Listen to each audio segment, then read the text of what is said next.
Okay, we are at 5:30. I'm going to count you in on your breaths.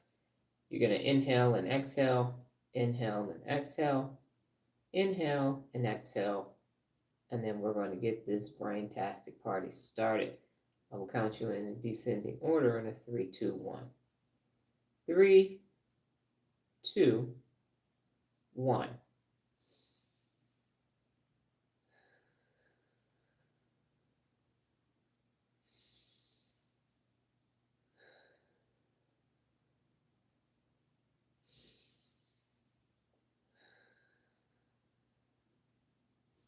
Coming back in frame. Good morning. How y'all doing today? I am Dr. Donna Louise Thomas-Rodgers, daughter of Leslie Darnell Thomas, granddaughter of Arthur Jethro Evelyn II, and great-granddaughter of Levi Thomas. Welcome to your morning mental workout today. We are talking about leveraging your strengths and understanding your weaknesses. This is principle in chronological order 45 of the principles of real leadership. This is a mental workout.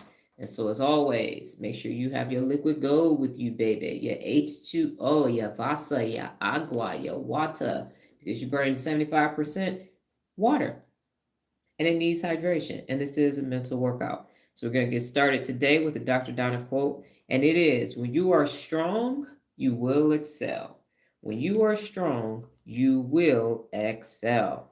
And so leveraging your strengths and understanding your weaknesses came from, I was part of the Women's Initiative Network when I worked in my corporate job, and we had reading assignments, and one of the books was Play to Your Strengths or something like that. And it was saying, don't worry about your weaknesses. The weaknesses are your weaknesses. Just play to your strengths.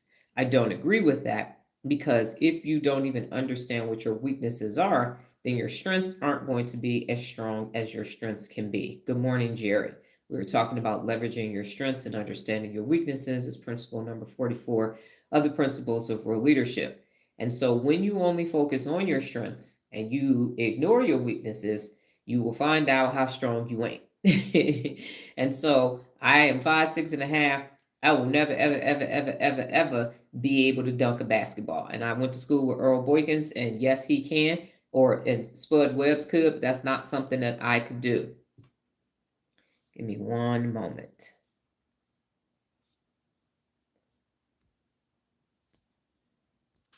Okay.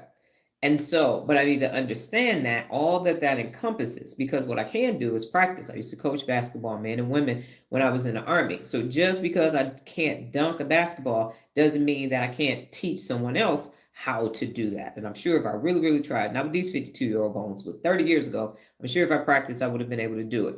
So the point is that when you understand what you can and cannot do, then it allows you to be strong in the things that you can do. So, for example, I couldn't read, now I can. And because now I can read, that used to be a weakness for me, I have all this new information because I turned that weakness into a strength. So you can also do that as well, because the brain is plastic. Neuroplasticity allows you to create new neural pathways. So when you know where you're strong and when you know where you're weak, now you can become this whole complete person, because you can even still strengthen those areas that are weak for you, especially if they're having a negative impact on your strengths. So let's look at the brain and the regions of the brain that you use to leverage your strengths. So the first region is the prefrontal cortex. That's where the magic happens. They used to say that on cribs back in the day. So all the magic happens in the prefrontal cortex. And so this is your brain's coach, and it helps you plan, make decisions, and use what you're good at on purpose. Now, some people, and here's my own personal belief, haven't done any scientific research, but I believe that you are born with a natural skill set and a natural talent. And people will take their natural talent and that, good morning, and that will be what they base their whole entire life off of. So if you are naturally athletic, if you can sing, you're naturally smart, you're good in science, and so that's where you take it. But the skill, you have to become skilled at it. And so my natural talent is I was good in math, but my skill set is in leadership and education. So I could have just went off and been an actuary, did something in math, been a math teacher or something, and that would have made sense. But the fact that I'm teaching leadership and I'm talking about the brain and I'm an educator and I spent a lot of time in leadership says that that's where my skill set lies. And so you have to make a choice early on in life. By seventh grade, people are forcing you to do those things, and they tell you to go to the thing that's natural for you. So if you were doing the thing that you were told in middle school, this is the thing that you're good at, but instinctively you're like, yeah, but I'm bored. This is something that I'm already good at this. I know how to do this. That doesn't necessarily mean that it is a strength for you, but is it making you a whole, complete person? And that's something that you have to ask yourself. The next brain region is the basal ganglia, and your skills storage are here. This is where practice turns into automatic strengths, like riding a bike or playing ball or reading or singing, or whatever it is. In my daughter's case, it's putting furniture together, but it happens in the habit forming basal ganglia. That's where it's automatic. The hippocampus helps you remember that you know how to do it, but the basal ganglia says, I got this. And then finally, the reward system. And this is the ventral striatum. So your high five center, it lights up when you succeed, making you want to keep using your strength. And so that's the hard thing. You came here, you got this natural thing that you know how to do, and every time you do it, you get this dopamine release, and then there's this natural reward loop. But is that the thing that you came here to do? Or is that the talent that you have? And you can just do that without thinking about it. Because what happens is after a while, that thing that you're talented in becomes boring. You're like, I need a challenge. I need a challenge. And so you're over here with this skill set that you're supposed to be refining, need to refine. And you're like, yeah, I'm not going to do that. And so an example will be my Uncle Jerry, who is a very famous lawyer in Detroit. But he always wanted to be an elementary school teacher. But he grew up in the late 60s, early 70s, and it was like, we got to go be a lawyer. We got to fight the man and the systems and criminal justice and all of that. But he always wanted to be an elementary school teacher. So yes, is he a very successful lawyer in Michigan? He is.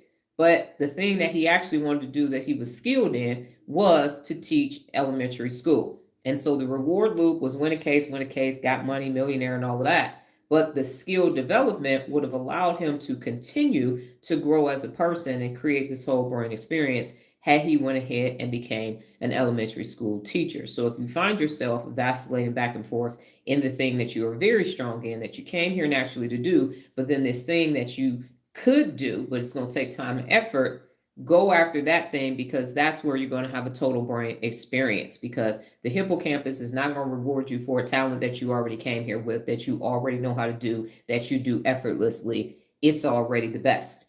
Where you're going to get the learning and growth and development and the strengthening is at this thing that you have some skills at, but you need to continue to refine and define those skills. So that's leveraging your strengths. You're going to use the prefrontal cortex, the basal ganglia, and the reward system based upon being located in the ventral striatum to close that loop, the high five center. Next is understanding your weaknesses. So the anterior cingulate cortex, the ACC, is your brain's error detector, and it notices when you mess up or when something doesn't fit. So you go, oof, that wasn't good. I used to get my reading test and my spelling test back in elementary school or middle school, would be like, ugh, that ain't good at all. Man, you're going to have to go back and do something else. Got 100% perfect score in math, and then here come reading and spelling. Like, you ain't getting 100% over here. So like, whew, test score is always bad back then. Then you have the insula, your gut check, and it helps you feel when something is off, like frustration and discomfort. It's Friday. Miss Jackson's class. Got a damn spelling test. Oh, I hate spelling tests. Okay, let me see if I can halfway get this done right. And then the amygdala is your alarm system, so it makes you feel nervous or defensive when weaknesses show up. So every Friday before we get to go to recess, we got to take this spelling test, and I'm just like, oh God, I don't want to take this spelling test. I want to take this spelling test, and so I feel bad. But in math class, as I mentioned before, by the time I got to fifth grade, my fifth grade math class was the same time as Mr. Willis's prep. And so because I would be in math answering all the questions, they literally went to Longfellow Middle School. I went to Stewart Elementary School. They went to Longfellow Middle School, got an 8th grade math book, and I would literally go in Mr. Wilson's class and do 8th grade math while we were doing math in that class, because the teacher was like, this ain't gonna work. Go, and Mr. Will was like, okay, as long as she's not, I was quiet then anyway. He's doing his prep work. I'm sitting there at the desk by myself doing my 8th grade math work. So I love that. But then when it was time to go to the library and I'm in the 5th grade sitting with them 3rd graders, that was my big old self in there with the 3rd graders reading the books with the pictures still in it. It was an interesting time. Definitely was. So I was strong and weak at the same doggone time in the same school. So I understand this in all of its totality. So what is the real leader takeaway? Real leaders don't just play to their strengths, they also face weaknesses with honesty. And so I have struggled with reading. And I've said this, and I just said this on the TikTok Live when I was in college. I majored in public law and government. And so that's in the School of Social Science, Political Science, Bachelor's of Science. But it was a combination of political science and criminal justice classes put together.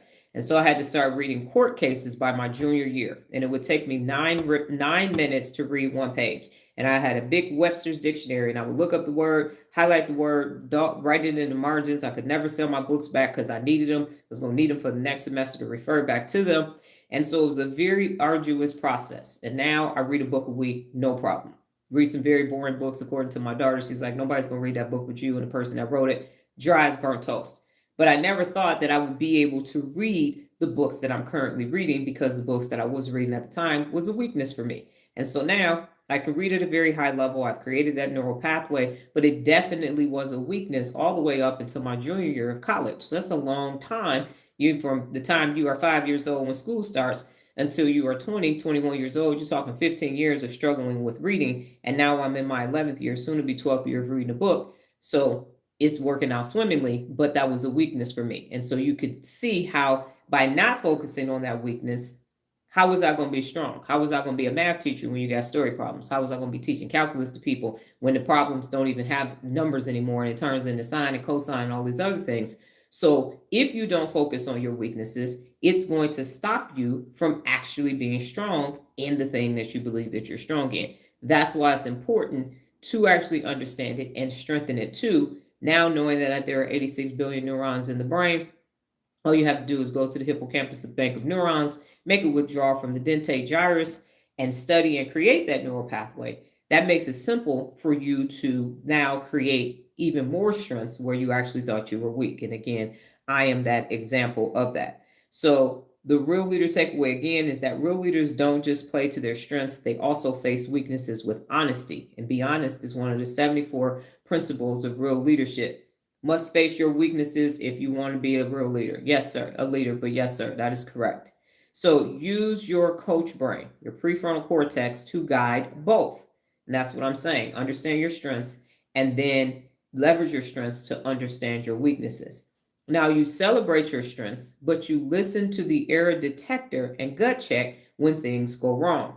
And growth comes from balancing both sides. And so right now, this time last year, I wasn't even studying the brain. I was going live and still frustrated. Like, why can't people complete these 30-day challenges? What is happening? And by October, I recognized that it was the brain. I came out as a nerd. By November 2nd, I was now doing brain bits. Here we are 10 months later, and I have this better, more thorough understanding of the brain. But anybody that's a subscriber on Instagram will see that I just posted a couple days ago 1 minute worth of my lessons from the class that I'm taking with the Hebrew University of Jerusalem, and you will go, a couple people's like, yeah, I don't get this. What is he talking about? So now I have the ability, and I had to overcome my whole test anxiety. I failed some of the tests in the class, had to overcome that in order for me to get this information. So my strengths are, I could take very hard information, I'm the conduit, process it, and then present it to you so that it's palatable for you to then understand and then execute. But I had to get over all my test anxiety, I've been in a college course since 2008, always been a weakness for me because I like blue book exams, with this is multiple guess tests and everything. So I had to overcome all that test anxiety, because the bigger thing is that there are almost 6 billion adults in the world who don't know how to use their brain. So that's a weaker weakness than me having test anxiety. So I'm overriding that. And now I'm saying, okay, go to how you learn. And it takes me 3 times every lesson. I have a lesson that's coming up that's 30 minutes. It's going to take me 90 minutes to get through that lesson, which is why I do self-paced courses, because I'm going to have to stop it. I'm going to have to write down. I'm going to have to go back, listen to it again so that I get it. And I know I learn how I learn. So I'll learn like everybody else, which is a strength or weakness, depending on how you look at that. But I understand that. But the greater good, or the bigger why, is that adults need to learn how to use their brain. So I'm willing to attack this weakness that has consistently been a weakness for me in order for me to get the information, in order for me to give that information to you. So my question to you is, what is a weakness that you have? So type it in the comments.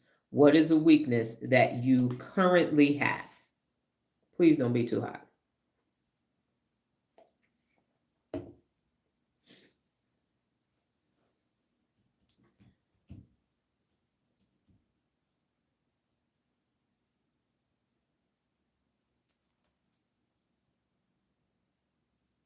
They're just itching today.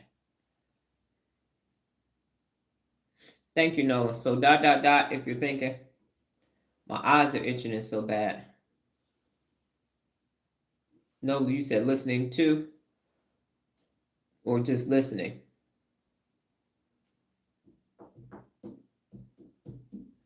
What is a current weakness that you have? And I already said mine is test anxiety. It's procrastinating. Oh, that's my answer. It's listening to. Okay. I thought it was because it is just listening, but it's a 2 on there. So I thought it was going to be like listening to people, listening. So I get it. Jared, why do you procrastinate?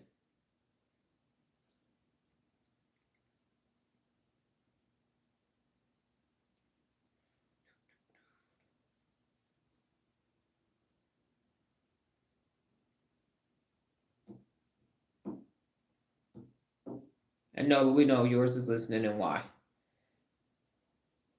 The 2 wasn't supposed to be there. My keyboard added that. Okay, got it. Always overthinking, and which leads to procrastination. Got it. Public speaking anxiety. Really, Kevin? That is the number one. People have the number one is fear of death. Number 2 is fear of public speaking on the top fears list. They're right there neck and neck. I learned that when I was working with Toastmasters and creating a club. Okay, so Kevin, you're working on your public speaking by going live, and then so Jared, what's causing you to overthink, which leads to the procrastination? So it's an indecision is basically what's happening because you're overthinking it. So are you? Help me understand overthinking. I don't want to misinterpret what you're saying. So Nola has added listening challenge to her resources, trying to be perfect. What's your birthday, Jared? Because that was what's your sign? Ain't no hoodoo over here either. There is a lot of science-based information based upon zodiacs. So tell me, you are a Sagittarius too. Okay, you, Nola, and Envy are all Sagittarius. It's an interesting concept. Okay, so why do you need to be perfect?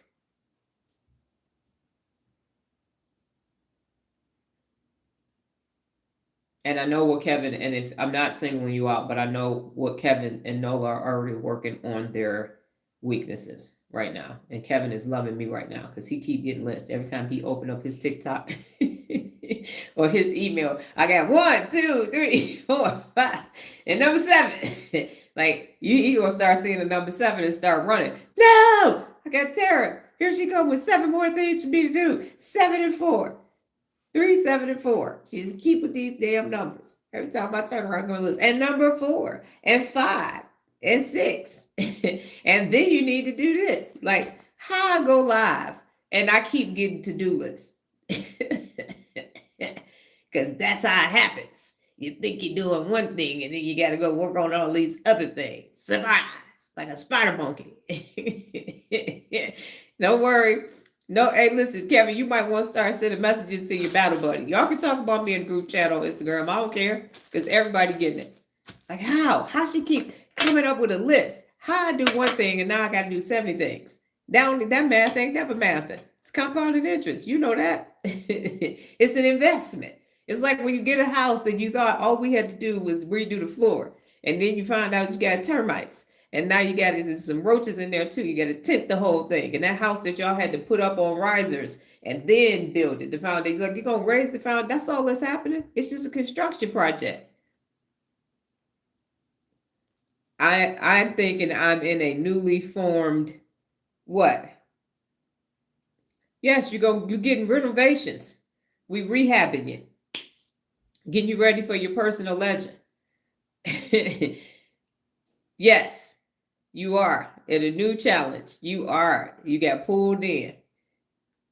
You wish you knew. Okay, cool. So, Kevin, you know this. You've heard this story before when they put a frog in warm water, and so the frog just slowly just goes into the water and doesn't know what's happening to it. That's what's happening to you. So, I wrote you in with just telling you need to go live and post content so that you have all these other things that you get to work on. And you didn't know it's all these micro skills that's going to turn you into a person that's ready for their personal legend. So, that's my evil plan. Okay. So, Jared, so you're saying that it's procrastination and you're saying that you want to be perfect. So in your default mode network, you have an assignment today too, Jared. So what you're going to do, hopefully you don't have to work today because I know the post office is open, but if not, if you do, once work is over, then you're going to be in your default mode network and that's your personal time. So you're going to trace the source of your procrastination or your need to be perfect. Where is that coming from? You might have to go back to your childhood. It might come from a teacher, a parent, a mentor, a coach if you play sports, an instrument, or something that says be perfect. And if you don't get to the heart of that, then you're not going to be able to become your best because you're going to be focused on being perfect. And that's why I'm on live. It took me like 5 days to learn how to say adenosine because of the orthographic process that's in my brain with my learning disability when it comes to words and language and spelling. And so I know that. It took me 5 days to learn how to say dopaminergic and dorsolateral prefrontal cortex and a bunch of other stuff. And I was saying Pomodoro effect instead of Pomodoro effect. So you have to understand that because that's a weakness. Trying to be perfect. Ready, Fire, Aim is a book by Michael Masterson. And the reason why I called it that is because you got it. When you shoot, now you can make an adjustment because you can see where your shot group is at. But if you never shoot, then you don't know what adjustments to make. And that's metaphorically speaking. I know what happened in America. I'm not saying that. That's not what I'm saying. It's a metaphoric example.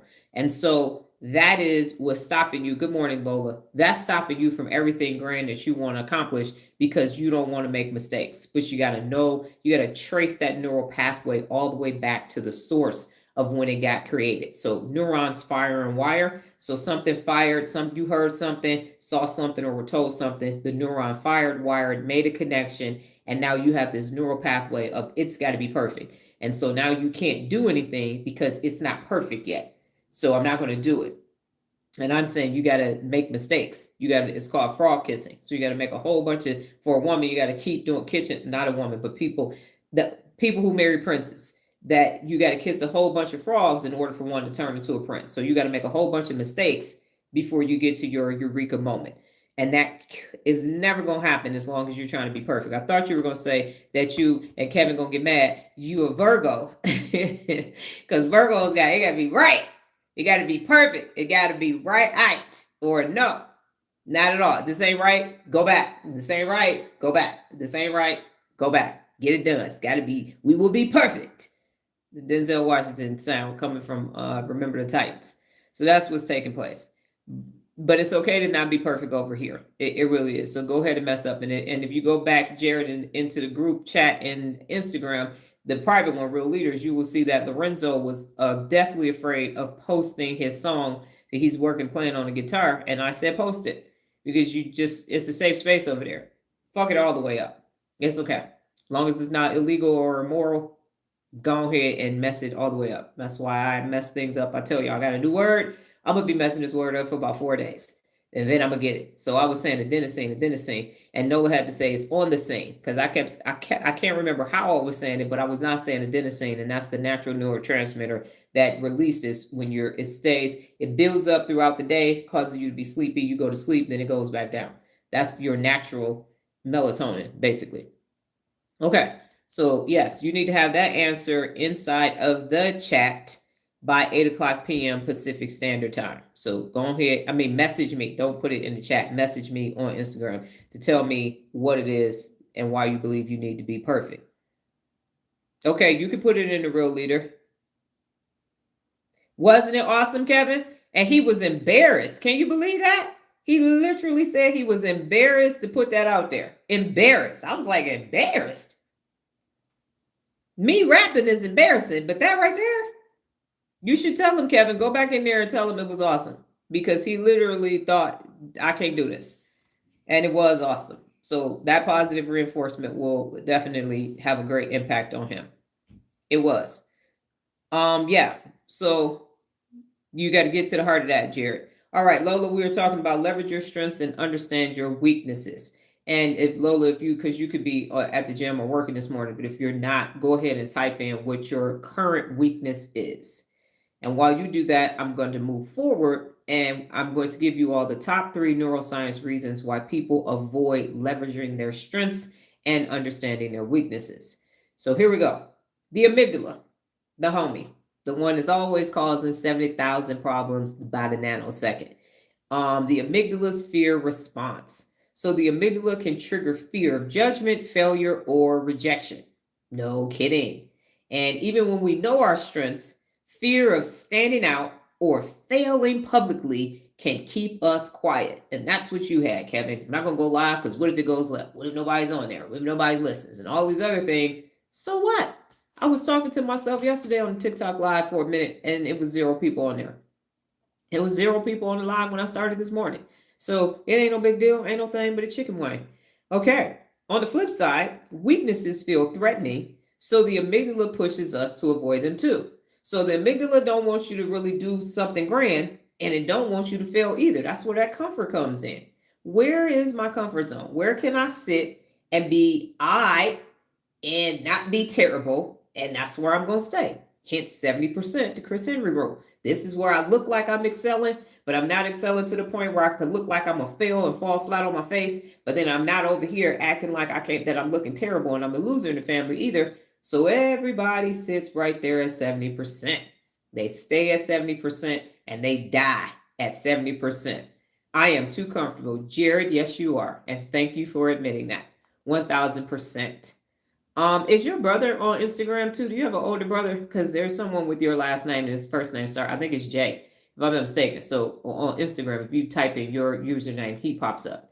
So you all, if you don't, you have a very similar older doppelganger brother out there, cousin or something. Yeah, saw that the other day. Yeah, so the 70%. You're chilling, you got it, you got your stuff, people know who you are, people call you for the thing that you are talented in, and you're good to go. And the amygdala likes that. The amygdala is happy. Now you start trying to change, and the amygdala is going to remind you, yes, got it, I thought so. And not stalking you. As soon as your name pops up, he pops up too. So it happens. The connections are there. So that's what takes place. And so you can sit right there at 70 and then you think because you sold your one house, you bought your new house, it's your big brother. I thought so because you said you were 50. He was born in 1972. And so that made him, he's 3 years older than you, if I'm not mistaken. That's the same age gap for my sister. But she was 70, I'm 73. Okay, cool. And I did that very quickly. I used to be a cop. So don't commit no crimes. No, anyway. It's just follow suggestions. Thank you, Nola. That's what happens. So it's natural algorithm. Lola said, my weakness is always trying to get things done. My strength is being consistent. Yes. So you need to understand your weaknesses in this instance, Lola, because if your weaknesses are stopping you from becoming stronger in your strengths, then that's the problem. You said I'm innocent. Yes, sir. Everybody is always innocent until proven guilty. No, I know you're not. The statute of limitations is over on a bunch of stuff. Thank God for time. Yes. So in Jared's case, Lola, he's saying that he is a procrastinator and is because of his wanting to be perfect. So his assignment today is to determine where this wanting to be perfect is coming from because it is stopping him. And as he just mentioned, he is comfortable.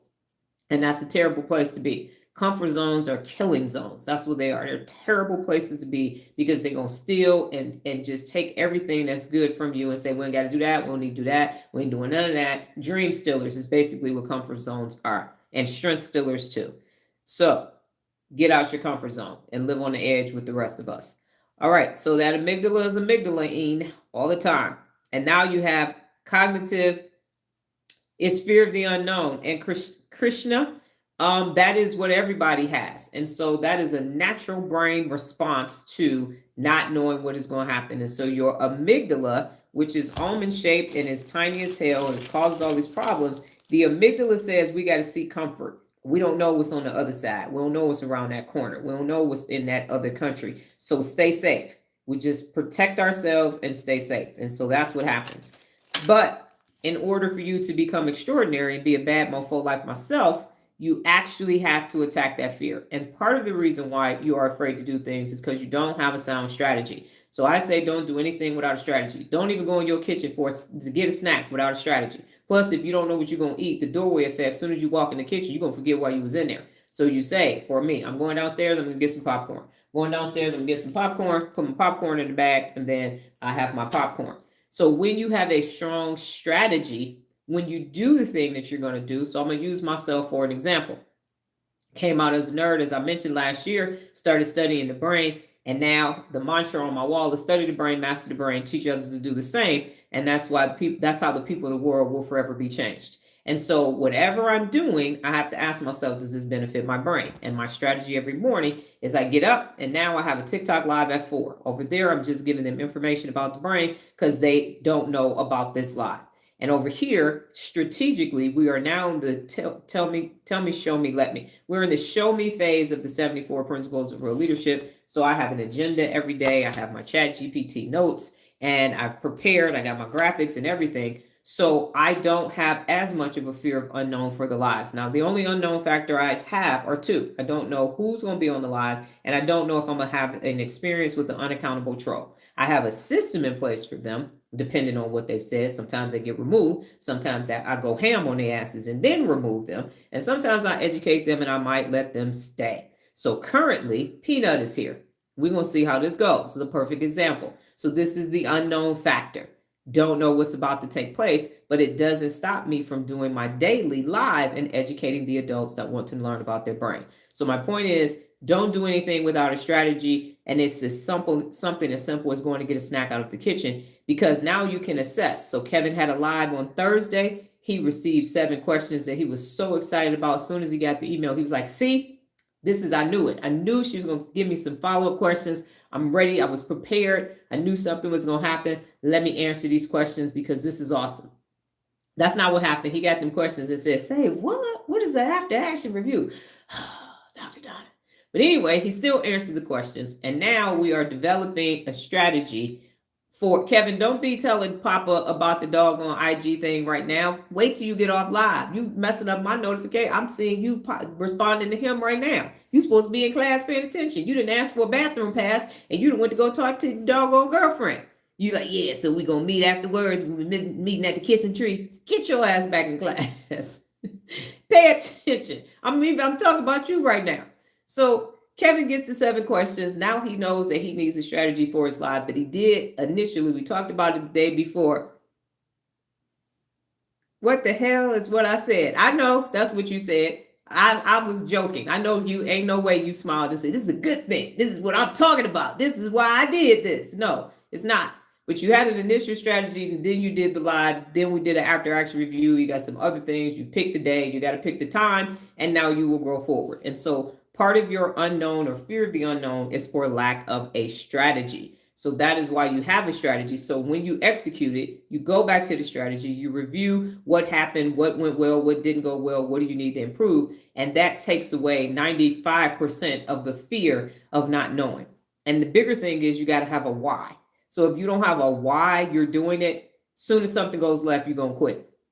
That's why don't do anything without why, and don't do anything without a strategy. So why am I waking up every day and now teaching 2 lives before 8:00 a.m. Pacific Standard Time? Is because there are 6 billion adults in the world that don't know how to use their brain. And I'm sick of the nonsense from all these hijacked ass amygdalas. So I'm like, I got to get out here. I got to be out here. I feel like I'm Malcolm X in the movie, a bean pie. I'm standing on a thing, talking about you didn't land on Plymouth Rock, all of that. The people in Las Vegas passing out flyers to go to the club. I'm passing out brain flyers, because I am tired of people not understanding how their brain functions. And so the amygdala is amygdalene.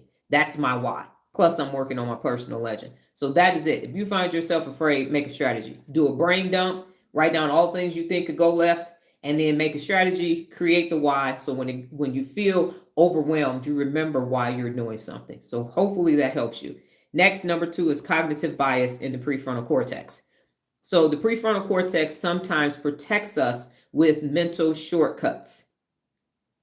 So the strengths is it assumes everyone can do this. So we downplay our unique talents. And I am 1000% guilty of that. I believed that everybody, every adult in the world could hold themselves personally accountable for 365 days, consecutive days. I believe that because I can do it in my sleep. I'm like, it's just a year. I've been posting on Instagram since December 16, 2015. This ain't nothing but a year. It ain't nothing but a year. That's all. 90% of the people couldn't make it past the 90th day. And I'm like, why you can't? It's simple. What's wrong with y'all? So then I said, okay, cool. I'm going to make some 30-day challenges. Everybody can hold themselves personally accountable for 30 consecutive days with no restarts. No. So now I'm like, okay, bet. We gonna start on the 15th. You're gonna have basic training on TikTok and advanced training on Instagram, and then you're gonna start a 30-day challenge, because I believe that is what's gonna help you be more successful and get through that 30-day challenge with no restarts. That is what's taking place. But because I can hold myself personally accountable day after day, year after year, year after year, I take it for granted that everybody else can too. Life be lifing, all kind of stuff be happening. It don't matter. I'm on day 678 right now of going live. That's just one thing. I mean, I'm about to be at 10 years posting on Instagram every single day. I don't know nobody else that been posting on Instagram every single day themselves for doggone 9 years and 8 months? Not at all. Jared said, I think I know why I procrastinate. I don't want to stand out. Okay, so what we're doing right now is, Jared, is called root cause analysis. And what happens is when you ask the question why 5 times, by the time you get to the 5th time, usually between the 3rd and 4th time, you get your answer, your root cause answer. So now this is the second why. Why don't you want to stand out? So cognitive bias in the prefrontal cortex. And the strength is it assumes everyone can do this, so we downplay our unique talents. And then the weakness is it rationalizes or excuses mistakes instead of confronting them. So I could have not been reading this whole time and say, well, I'm right, I'm left brain, I'm logical.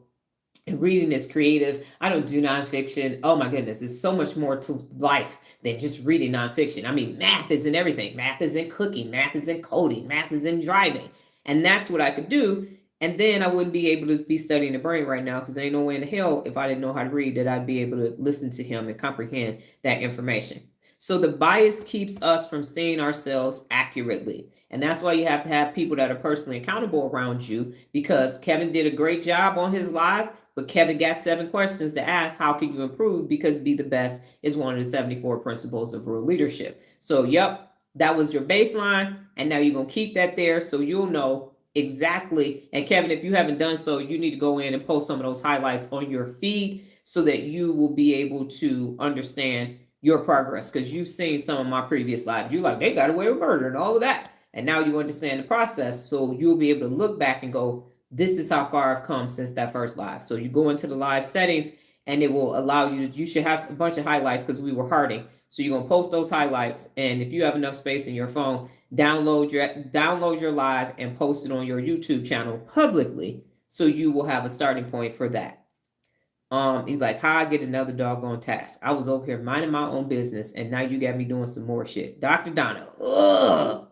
Yep, you said you want to be the best, and you've been being the best. I was like, okay, got it. Well, let's go ahead and pull some more bestness out of you. All right. Don't you like it when I use your words for you, back to you, a la mirror? And then number 3 is the insula discomfort of avoidance. So the insula signals self-awareness and emotional discomfort.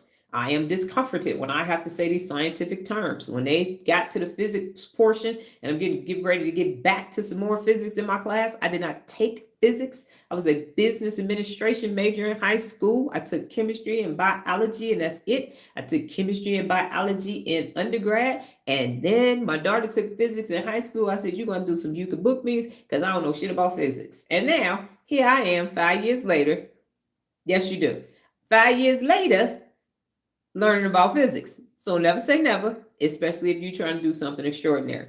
So the insula signals self-awareness and emotional discomfort. When reflecting on weaknesses, it can make us feel shame, embarrassment, or frustration. And that's what happened to Lorenzo. He was embarrassed to post him playing the guitar, and it was actually good. And I said, post it. And I'm sure Lorenzo said, what the hell, what the Heliante, what the Halle Berry, and everything else. But then he posted it because he got a message from me on Instagram like, where your song video at? What happened to it? Where is it at? So everybody gets held accountable to the standard at which their level of best is. So do not feel bad. All y'all getting it. I am a fair educator and real leader. So instead of pushing through the discomfort to grow, people often avoid it, missing the chance to improve. That's what happens. And so what happens is people say, I want to change, I want to change. They talk to their higher power. I want to change, I want to change, I want to change. And you come on social media somewhere and you come across me. And you say, ooh, this is the change that I needed. And then you start getting messages from me. You're like, ooh, this ain't the change I need. This ain't what I asked for. No. See, I wasn't asking to see you doing too much, Dr. Donna. Ain't nobody said, why I got to do all that? Why I got to do an after action review? Why you asking me about why I'm afraid? Why you asking me about why I procrastinate? Why you getting all in my business? You must be the ops or something. You was a cop back in the military. What you were for the CIA? Why you asking me all these questions? Because you said you wanted to be best. You said you wanted to be bad mofo. You said you wanted to run a business. You said that you wanted to be the shit now. That's what you said. You said, I want to work on my personal legend. All right, bet. I got a strategy for your personal legend. And it looked real hard. It looked like doggone A squared plus B squared equals C squared, or P versus NP. And now you're over here mad at me. I'm like, you came to my virtual door. I didn't come knocking on your virtual door. So what happens? You start a challenge. You start cussing me out about day 14, telling me how stupid my programs is. I don't know what I'm talking about and all the shit I need to fix. And then you go back to your comfort zone, mad at me. It's happened many a time. I'm over here getting a cussed out email asking on your closeout survey what else can be improved. You can improve, and this is what's wrong with your programs, and you need to do blah blah blah blah blah. I'm like, 3 weeks ago you loved me, now you hate me. Ain't nothing changed, but you not get you had. And I tell people all the time, you got a wall, and you either gonna knock that motherfucker down or you gonna decorate it. Don't get mad at me because I'm giving you the equipment to knock down that wall. I'm like, nope, you need a sledgehammer. Oh, you got to dig underneath. You need an excavator. You need a chainsaw. You need a sawzall to cut that motherfucker down. Hit, punch, Kill Bill, right? Get out of there. You ain't trying to do none of that. You're like, I think I should draw a window on it and I'm going to put some curtains around it. But see, if I get a big old giant picture to cover up the wall when you walk in, you're not going to see it. It's still going to be there. That wall is still there for you. It's a breakthrough. I'm there to tell you where the wall is, and I'm there to tell you how to break that motherfucker down. And now you can do it, because I say you get to the wall, you're either going to break through it or you're going to break down. But don't blame me when you break down and say something wrong with me. Ain't nothing wrong with me, because I knock all my walls down.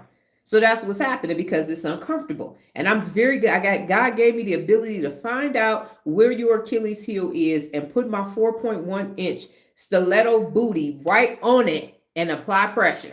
And either you're going to do what you need to do, or you going to blame me and say, move your foot and your program suck. And then you're going to go back to your comfort zone. It's something wrong with her. Yeah, she doing it. She thinks she the shit. She ain't. And let me tell you something else about her. She not even that smart. She thinks she way smarter than she actually is. Like, okay, go ahead and make some excuses and do some excuse lying back over there with your losers in your comfort zone and your zip code-itis lifestyle. That's what you go over there and do, because I'm going to still keep rising to the top. I'm from here to the galaxy. So people be doing drive-bys. What's she doing now? Excelling, soaring, big shit. Just hit 12,000 YouTube videos. Just hit 18 billion on Jiffy. Soaring like a mofo. That's what she doing. Finishing up her 11th year of reading books. Child is in the USA Today and Nerd Wallet. That's what we big shit popping over here. That's what's happening over here. Soaring and growing. So yeah, that's what's taking place. People want to go ahead, and you keep getting these emails and all these text messages and DMs and everything from me, and you're saying this is too much. This is too much. And my question to you is, in your lifetime, who has taken individual effort, customized it for you, and said, here is what you need to do to be successful. Here is your areas of growth and opportunities for you. This ain't no cookie cutter shit. It's customized. And there ain't another person on the face of the planet Earth that can tell you exactly what you need to do because of what's happening for you neurologically. Nobody. I have a post. How do you fit it all into the day? Let me tell you, hey, I got a secret for you, Jared. I got 86 billion neurons. That gives me the ability to create 860 trillion synaptic connections. That's why. I have a 17 to 18-hour day. That's 119 hours a week or more. I got 109. That's why I don't celebrate holidays. I don't break my weeks up into Monday through Friday and Saturday and Sunday. 119 or more awake hours a week. A week I am awake. And at no point am I not doing some big shit. And I done took off screen time now, so I got even more time. That's how I do it. 86 billion. I'm sitting on 86 billion. What you doing? I'm sitting on 86 billion and I'm working on 860 trillion. So that's what's taking place. So the second question to you is, why don't you want to stand out? Jared, how come you don't want to stand out? And Kevin, good job. I know you left to go do that because you wanted to make sure that he knew. So I was just messing with you because I saw it drop down of you communicating with him inside of the thing. But you was going to get that action item no matter what. I forgot to tell you that. So you still need to do that so you can have your starting point. Okay, so what questions do y'all have, if any, on why people avoid their weaknesses and leveraging their strengths? Because it's hard. And that's why I said, and I think I told y'all that David Goggins lives in Las Vegas, and Nola and I were on our way to Whole Foods, and we saw him running one day. And then Bart said, he's so tough, he's so tough. I'm like, okay, hold yourself personally accountable for 365 days. Everybody that think their person is the shit, because everybody got people, not most people have people that they worship and they think they're the shit. Hold yourself personally accountable for 365 days. Anybody, whoever y'all think is extraordinary, Neil deGrasse Tyson, whomever it is, cool.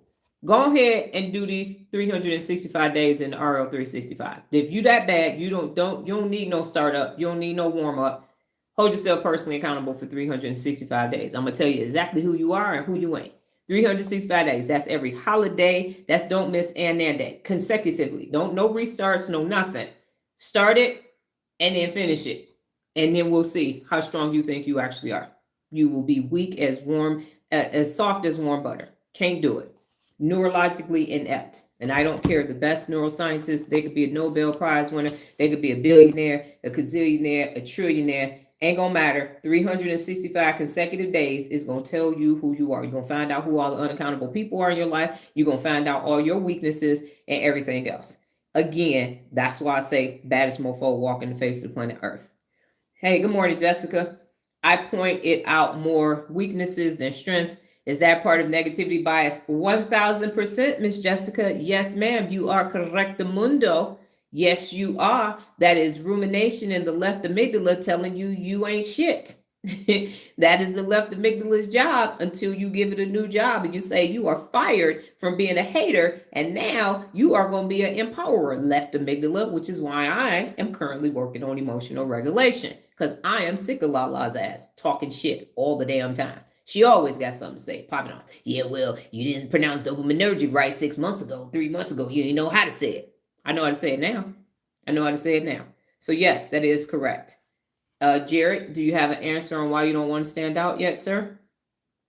Now, here are 3 steps from Dr. Donna for you to have a 3-step process for you to be able to leverage your strengths and understand your weaknesses. Number 1, identify and acknowledge. First step in any 12-step program is, number 1, we are powerless over this thing.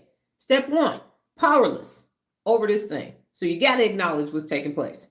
So the neuroscience is you use your prefrontal cortex to reflect on what you naturally do well. Those are your strengths and where you struggle. I naturally do math well. I struggle with reading and spelling in the orthographic process center. There are spelling and grammar errors in my book. I have had plenty of opportunities to change and update my book, and I won't. Why, Dr. Donna? Because when I wrote that book, I was driving 120 to 160 miles a day to my facilities in Flint, Michigan. Nola was in kindergarten, and I had 9 facilities. So any part of Flint, y'all know it's a mitten. From here all the way up to the Wisconsin state line. If you bought potato chips in any of those regions, they came from one of my facilities. I had just finished my doctorate, and I was traveling, and Nola was in kindergarten. I was dating back then. It was a player from the Himalayas. And I wrote my book while working 50 to 60 hours a week. It was self-published. And so I'm not going to change it, because when people say they can't self-publish a book, bullshit. And the errors are there because of my learning disability. So it doesn't have to be perfect. I have New York Times bestseller books in my library with errors in it, grammatical errors and spelling errors, and they have editors reading the books, because it didn't change the context of the book. And that was my then. That was my best then. So I'm not going to change it. I'm not going to update the cover or anything else because that's where I was in 2008 and 2009. And it's a moment in time for me. So there will be, you got 55 spelling errors, I know, and you got some missing, I know, but did you get the message? Did you get the 74 principles of real leadership? Because those still work. They worked in 2008, they work in 2025. So that's the whole point, is I understand that. You're going to get messages from me and a word is going to be misspelled. I got it. I did my best to grammatically correct it, and I'm working on it, but I'm not going to not send you the message because I'm too worried about I forgot to put a comma or I got 2 words missing in a typo, and I'll see it and go, damn, I thought I saw that. Didn't stop me from sending the message.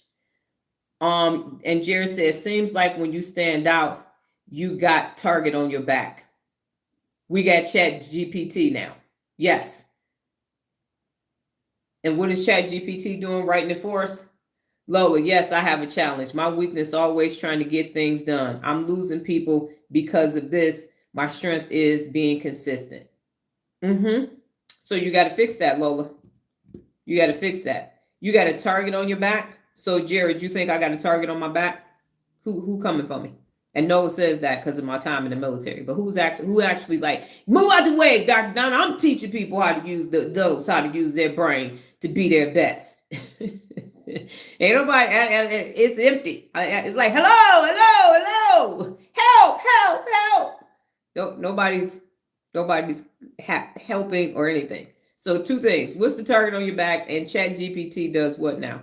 Proofreading. It's coming from me. I don't use ChatGPT for that. It's on purpose. I'm doing that on purpose because nobody wants you to see and that's what Noah said on our live yesterday. Nobody don't want to see the mistakes. Don't put the mistakes out there. Why not? I literally got posts with words misspelled out there on YouTube and flubs, double dutches, and everything else. For what? Why? You have a conversation with somebody in purpose. It ain't in your own mind, Jared. It's literally everywhere. It literally is everywhere. And that's why I do it, because it doesn't stop me from being the baddest mofo walking the face of planet Earth. It shows that I'm human, and nobody is perfect. Nobody is perfect, but everybody keeps trying to have this illusion of perfection. Capitalism is part of it. So we're going to be perfect. We're going to be perfect. We have been to influencers' houses. They don't look like that. That's not what's happening behind the scenes. Okay. We have been to celebrity houses, and y'all know some of them. And that's not what they look like at home. They look like us. They like us. They are like us. Regular shit. Kids not doing what they're supposed to do. House not clean. Junk everywhere. Yes. And I'm not going to say who they are, but yes, people that y'all like, yep, no, absolutely not. Everything is fake. When y'all, I will say this, we had somebody who got, lawn patio furniture, and they got it sent. The people wasn't there. Their administrator was there at the house. We had to keep all the boxes. We had to take them out the boxes without breaking the boxes. Fold the boxes back up, take the boxes, put the boxes back in the garage so that when they filmed, that they could say, here's all our boxes. We just got this sent from Lowe's, la, la, la, la, la, la. And then, bling, and here is our furniture. We're sitting back under the pergola and doing all, they didn't build it. They wasn't there. That wasn't even their primary residence. And then that's what y'all see. You over here thinking you can't compete. Or not even compete, but no, that's not how that's happening. And it's all staged. Okay. So, yep, I'm going to say shit wrong. I'm going to mess it all up because it's called real leadership because it's actually real. This is how it actually happened. This is what it looks like every single day. It's day in and day out. Day in and day out. This is what it looks like. So, Jessica said, I can't spell and I will let it hinder me and my sentences are wild. But doing it more and more makes me better naturally. Yeah, how you going to improve? Wizard of Oz type shit. The Wiz. Yeah, everybody is Richard Pryor behind the scenes. That's why I did video. Y'all see my white refrigerator. You know what that white refrigerator does? Keep the cold and the froze. Novel concept. We have people's houses with their new shit. It's breaking down in 2 years. Old ass doggone appliances that work. And when they break, then we will get some new ones. But yeah, so you over here, they living on Front Street. You decide who you are and who you ain't based upon this shit that's fake as a $4 bill with their face on it. So yeah, Make the mistakes. Jessica, if you go back to when you first started sending me messages till now, it is succinct. Remember, I told you, hey, break it up, do it like this, put it in this format, and it is becoming better. That is why I do what I do, so you can become your best. And no one is willing, because they don't have the brain capacity to still do their thing and help you do your thing. But I got 86 billion neurons.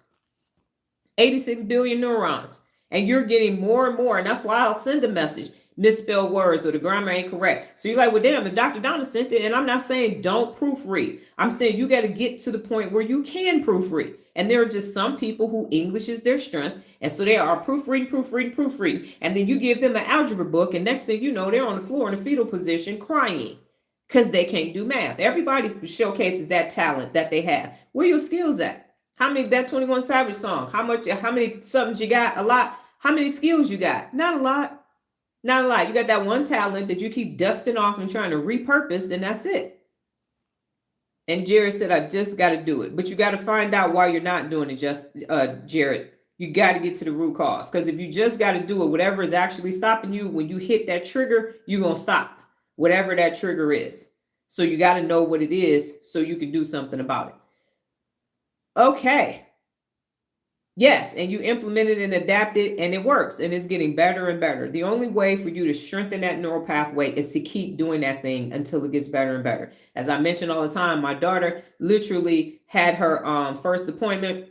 Mom Bear used to take her 2.5 hours, and she get that thing done in 35 minutes now because of all these other complicated projects. All right, I got to come around third. I've been talking a lot. I thought this was going to be a quick live. Okay. So number 2, okay, so this 3-step process is this. You're going to identify and acknowledge what's happening. So you're going to identify your strengths, you're going to identify your weakness, and the leadership action is you're going to write them down honestly. Naming your strengths allows you to own them, and naming your weaknesses prevents the blind spots. So you're going to actually write down your strengths. You're going to actually write down your weaknesses so you know what you're strong in, so you're not going to underplay that, but then you're not going to ignore your weaknesses either. Number 2 is you're going to leverage and regulate. And the neuroscience behind this is that your basal ganglia locks in practice skills while your ACC notices errors. So you're going to double down on your strengths by putting them into actions daily. And at the same time, you're going to regulate your weaknesses by creating strategies or seeking support so they don't hold you back. And this is what Jessica did. In the beginning, she already told me my sentence is going to be bad and everything else. Got it. I don't care about that. You here trying to learn how to hold yourself personally accountable. That's just a weakness. We're going to work around that. And now she has to send information. She's writing and typing and all these other things. And now the rest, her strengths are strengthening because this weakness, this I can't write you because, my grammar, my spelling is off, is no longer becoming a true weakness. And she's strengthening that neural pathway, which strengthens everything else that she is doing. And then number 3 is you grow through balance. So the insula and the amygdala single discomfort, but the prefrontal cortex can reframe it as growth. I am growing forward, not going forward, but growing forward. I need to take this physics and this high level chemistry because the adult population in the world needs to learn how to use their brain. I got to know how the brain functions to tell you how the brain functions. So I'm going to have to get over my test anxiety and my higher level of science anxiety. All that has to go away. So you lean into the discomfort, very uncomfortable. I even posted my test that I got 50 something on so that because what happened was Lorenzo said he was going to be embarrassed. I said, fuck it. Here go my test when I got 50 on it. And then here go my test with 92 on it. So I'm going to show you both sides. I failed and then I succeeded. Post the damn video. So lean into discomfort of weaknesses without shame. Ain't no shame in the game. Because the thing is, I'm going to fuck up a word for a minute and then I'm going to know how to pronounce it for the rest of my life. So I don't have a problem with 5 days of not knowing because for the rest of my life, I'm going to actually know it. And you pair your strength with opportunities to stretch your weak areas and you invite feedback. And this rewires your brain for long-term real leadership growth. So always challenge yourself as one of the 74 principles of real leadership. Bet I need to learn about the brain because people are still not able to complete these challenges. No problem. I got it. But I pair it with things I already know how to do. I already know how to read. I already know how to go live. I already know how to post on social media. So I'm just growing in this one little area. This weak area is getting strengthened because of everything else that's already strong. So the takeaway is this: real leaders don't hide from weaknesses or shrink from strengths. They wire the brain to acknowledge, regulate, and grow, turning every pathway into real leadership capacity. because that's how you become a bad mofo. I don't have a problem sitting in a room right now with neuroscientists saying what they're going to say. Because once they're done with their natural talent of being a neuroscientist, I'm going to say thank you. Sit your ass down and be humble. Now, how do I know I'm going to do this? Because when Hillary was running for office, and I've said this story before, we had a glass ceiling speaker panel, and Christy Yamaguchi, the Olympic skater, was the host of all of it. And then the girl that was The Rock's girlfriend, young lady, I can't remember her name, on the first 2 seasons of Ballers, was also on the panel. The first female mayor was on the panel. There's a bunch of big wigs on the panel, and me. Nobody knew who I was. I'm sitting there. They're talking about glass ceilings and everything else, and everybody got their resume, but I have a photo. I'm talking, the facilitator and everybody else, all these famous big wig women are sitting looking at me. Because y'all said y'all part, but I'm me, and I got way more experience than y'all, so I'm getting ready to say what I'm going to say. And I commanded the entire audience and the panel and the facilitator all saying, well, damn, what's she talking about? Because I'm me and all of my background. So I might have been a novice and new to that process, but I wasn't new to being who I am and on the face of the planet Earth. That's what you can do when you access your 86 billion neurons. That's what you can actually do. So you got them. Now start connecting them. Don't let these unaccountable lay people with 17 neural pathways tell you what you can and you can't do. So I'm going to move on very quickly to your brain as a post-it note. And let me slide so you see all these things that I'm saying.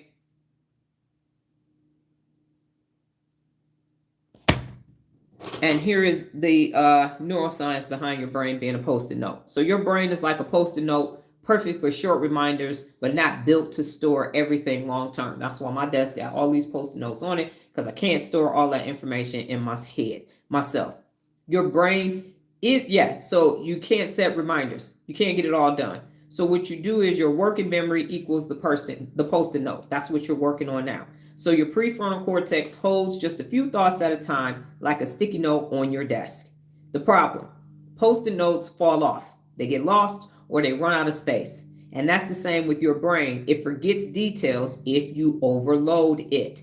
So what is the solution? You write things down, you repeat key ideas, and you link new information to existing information. So I take in everything that I already know about the brain, and then I add something to it. And what that does is it transfers from your short-term sticky note working memory into your long-term filing cabinet in your memory library in the hippocampus. So the real leader takeaway is this. A real leader doesn't try to keep everything in their head. They delegate to paper, planners, or digital tools, freeing up brain power for focus, creativity, and problem solving. And I say that in my book. I thought I could keep everything in my head until I was responsible for 30 people's lives. And then I had to start getting paper. It was the 90s, so I had to get Stephen Covey planner and all of that because I couldn't keep it in my head. So yes, short term, you can keep something in your working memory, but if you try to hold it longer, you're going to have to repeat it, write it down, store it, or put it in the hippocampus if you want to actually recall it. Okay. This goes so good with the live from last night. Yes, ma'am. I agree with you, Miss Jessica. That is true. So my questions to you are this. What did you learn today? What did you learn about yourself? And what did you learn about your brain? So Jared, you're going to have to do some more thinking because I just got to do it is not the answer.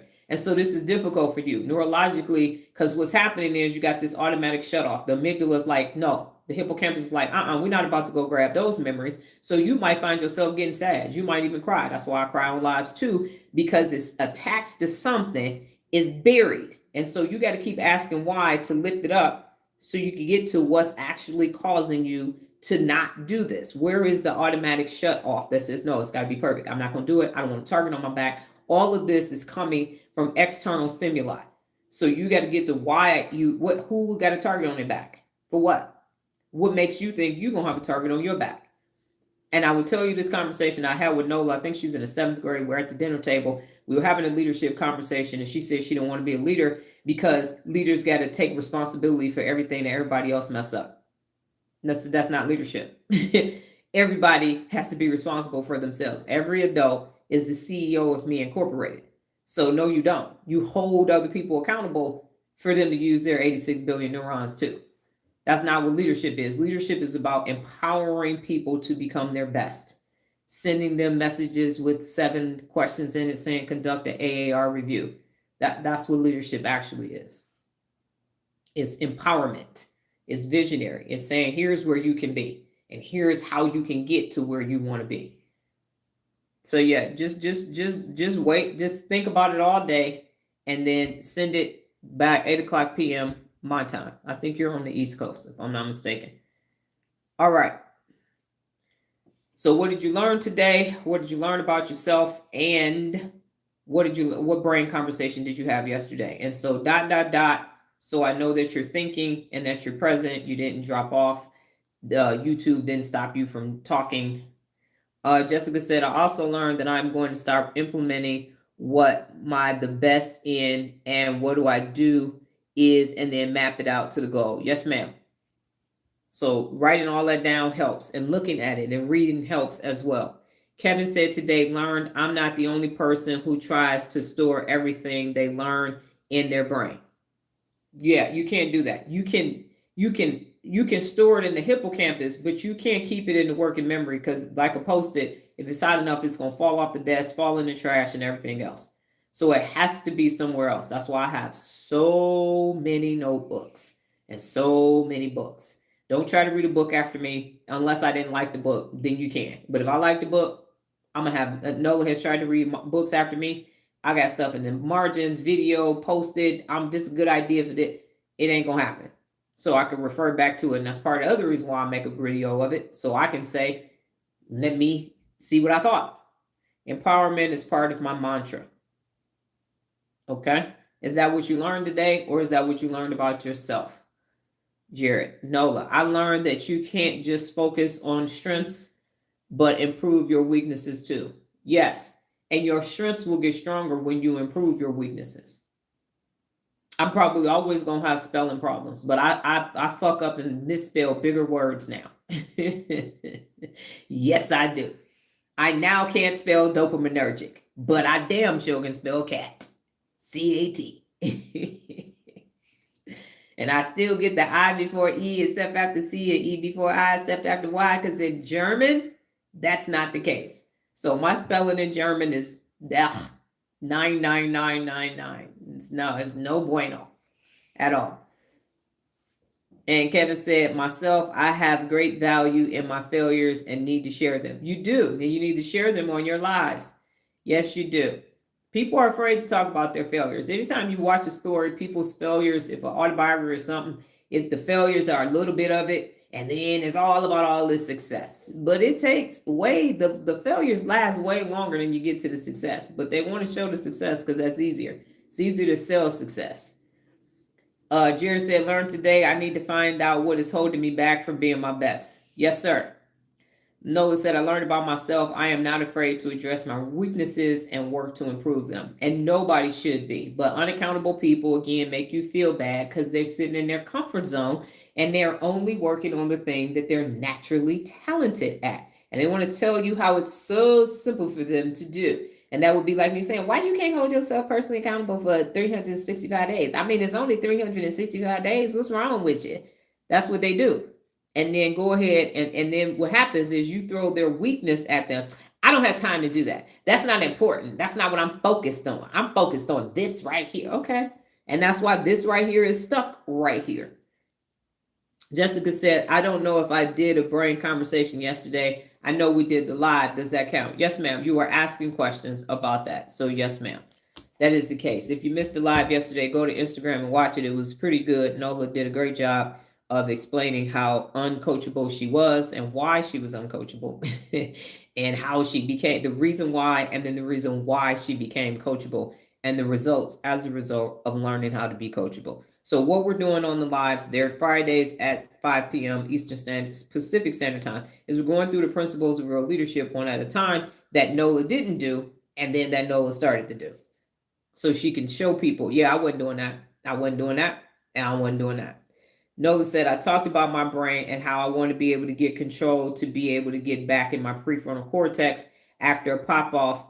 Fast differences between Bobo, the bodyguard, and with the CIA handling conflict. So yes, quickly. So Nola wants to do what I'm working on doing is if the amygdala does do something to hurry up and get back to the prefrontal cortex and get back on inhibition control instead of just standing there. So what she's saying is, if you go to a regular club in just a normal city club, a little bar, hole in the wall, Floods is an example that comes to me in Detroit. You had a big dude standing there, 300, 400 pounds. He's standing there, ID. And then he really ain't security. Some pop off, he gonna try to get you. But then the CIA has the ability to be everywhere and keep things in control. So she wants to have CIA level security for her amygdala and not Bobo, the bodyguard, standing in front of Floods. That's what she's saying. And then, Jared, did you have a brain conversation with anyone yesterday?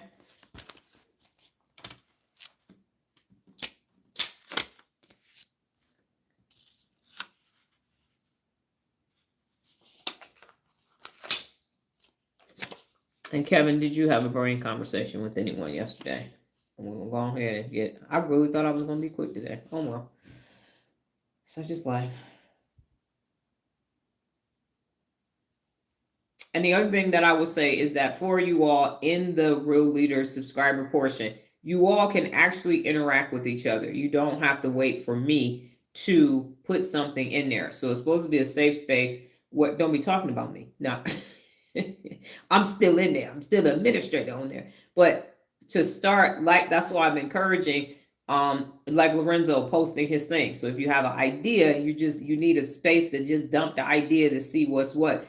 Everybody has a diverse background, and you'd be surprised on what perspective. Nola was able to help people yesterday based upon where they were and her growth and journey from a real leadership perspective. So you just don't know what information people have. Kevin, I responded back to you about that red rice. So if you could go back in there and answer my question, that would be great.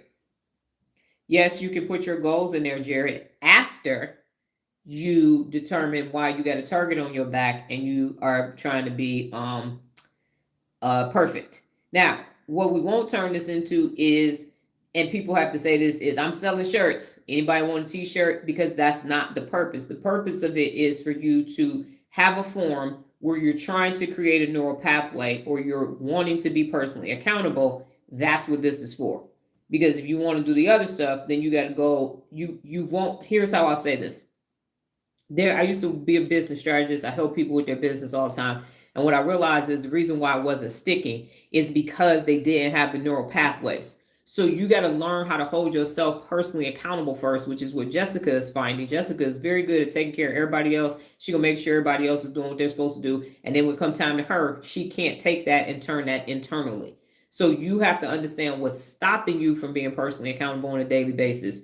Start doing that, and then you can do everything extraordinary. Because even, like I said, these people out here talking about they're millionaires, billionaires, and they got all these Grammys, whatever, all this stuff, they still are defective because they are not at their best, because they don't know how to use their brain. So you can put your goals in there, Jared, and then people, not Kevin, you might want to caution Jared. He put them goals in there, and then he gonna get a bunch of messages. You gonna get a bunch of messages from me. So if don't nobody else hold you to them goals, guess who gonna hold you to them goals? Me right here. So put them in there. And one thing I'll do is I'll be like, oh, no, them goals ain't big enough. No, you can do that in 6 months. They got to be bigger. They're okay. Throw them in there. Throw them in there and then be ready to get follow-up. A lot of follow-up. That's how it goes.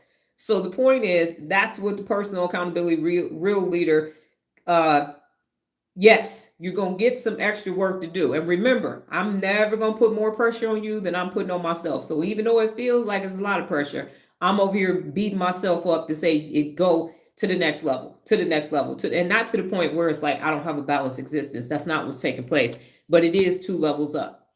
That is what's taking place. So it's over there for you to, like I said, Lorenzo posted that video of him playing music. Now, that's not something he could have posted potentially anywhere else without some type of public ridicule. But over here, and we're not going to be like, oh, that shit was good. If it wasn't, we're going to say, hey, okay, a little melody on there, got it. Now, what's the next level? Are you practicing for an hour every single day? Are you practicing for 2 hours? You might need to take vocal training. But the goal is for you to actually be your best. Don't say that, Kevin. That hurt my feelings. Why you say that? You was over there talking to your cousin about me for 17 hours, and now you over here saying be cautious. Okay. Oh, I'm sad. No, I'm not. He right. Be cautious, young grasshopper, because yes, it's coming. The Iceman cometh. No, it's on its way. Be careful. That's saying be careful what you ask for, because you just might get it. Whoop, that is. It's me. I will come and give it to you. You be like, oh, I want to do you now? No problem. Yes, I want to start investing. Do you really? Okay, cool. Here we go. Nola had to read the Wall Street Journal, I think sixth and seventh grade or something like that. She had to know what the S&P 500 was. She had to watch the stock. They shorted on Friday. It's back up on Monday. All kind of things. Definitely, for sure. So y'all like, that child had one hell of a childhood. She sure did. Absolutely. That's what you got to do when you're raising a bad mofo too. Okay, so Jared, first answer is why you believe that you don't want a target on your back and you got to be perfect. Answer that. Then feel free to post your goals. But take some time. Don't say, oh, I got to hurry up and answer this question. Take the day to understand what it really is. Dr. Donna don't play. She don't. But it's coming from a good place. Like LeVar Ball said, it's all love. Because I know that y'all all can be extraordinary.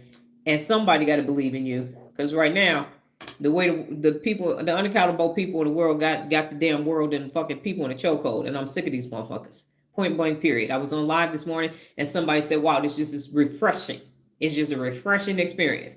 You just over here saying, here's how your brain works. Here's how you can be a bad mofo. Use your neurons. Go be extraordinary. Don't pay attention to these unaccountable, hijacked ass motherfuckers. Because anyway, all it is the amygdala talking. That's what you got to tell yourself. When you see some dumb shit that don't make no sense that you doing and you getting the insula is telling you get tense. No. It's fucking hijacked amygdalas. The toddlers, the fraternal twins, Amy and Lala popping off. Fuck out of here. You ain't doing nothing. You go like this and they gonna flinch. Okay, I'm sorry. That was Dee Dee from the D. Stop that. So go on about your merry little brain way and focus on you. Fix you first. It fixes a lot. If everybody just for 365 days focused on themselves, fixing themselves, all this shit will go away. Because those little simple 1-minute video things usually took me 8 hours to figure out. Thank you, Jessica, for that. Are you and Kevin trying to maintain my self-esteem this morning? Jessica is talking about the PA videos. She's saying she'll watch it in the morning, and by the time it's time to turn her stuff in, she done had whole nother revelations. Like, how one word, because most of them are one word, some of them are two words. How did this one word, Dr. Donna then went to the 5th definition of this one word, and now I'm rethinking my whole existence. That's personal accountability.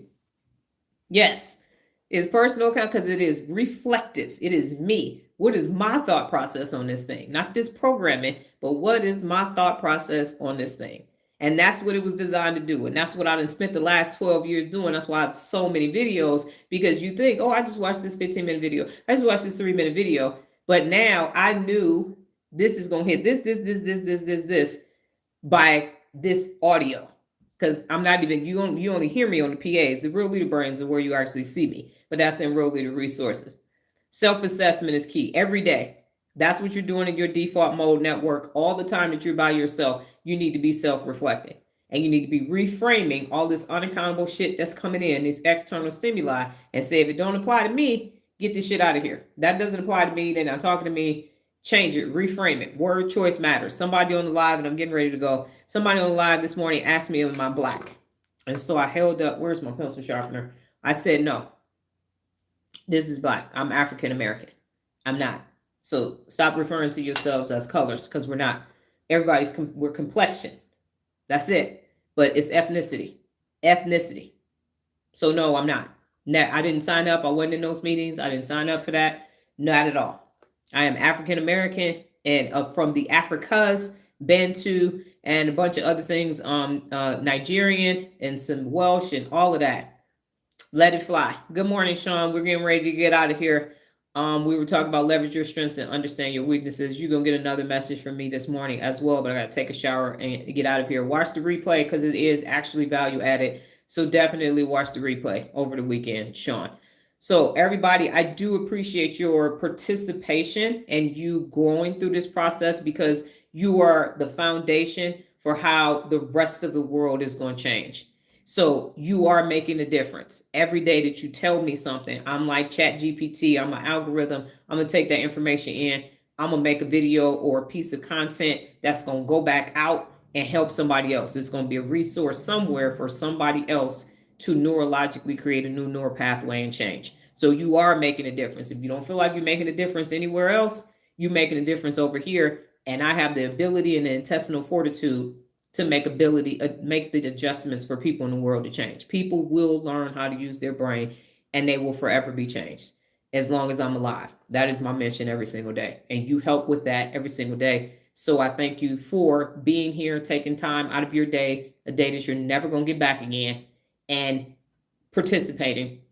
Really, engagement at a high level. It's more than participating. People want to watch football today and participate. It's not the same thing, but you are actually helping this process improve every single day that you're here and honest and changing and growing and developing. It reaffirms I'm not crazy. I am crazy, but that what I know to be true up here is actually true out here. So I'm grateful for you every single day that you come here. I don't take it for granted. You had a choice this morning. You could have been doing anything, and you came over here and decided to help yourself and further my cause to change humanity. So thank you very much.